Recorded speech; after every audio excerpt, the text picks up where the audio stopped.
क्या सुनाए, किस हाल में आती है परदेस की ईद। निकल आते हैं आंसू जब याद आती है देश की ईद।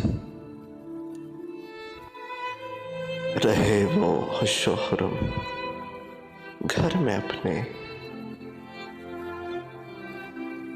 जिनके लिए हमको रुलाती है परदेस की ईद।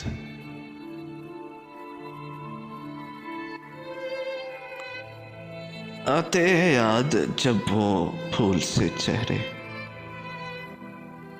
उस लम्हे हमें कितना तड़पाती है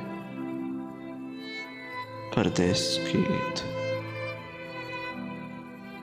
उस लम्हे हमको कितना तड़पाती है परदेस की ईद।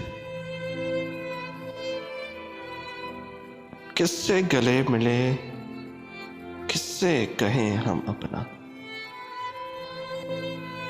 बस यूं ही तन्हा में गुजर जाती है परदेस की ईद।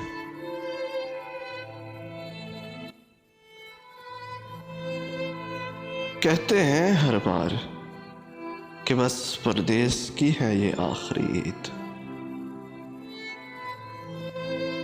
अगले साल फिर आ जाती है परदेस की ईद।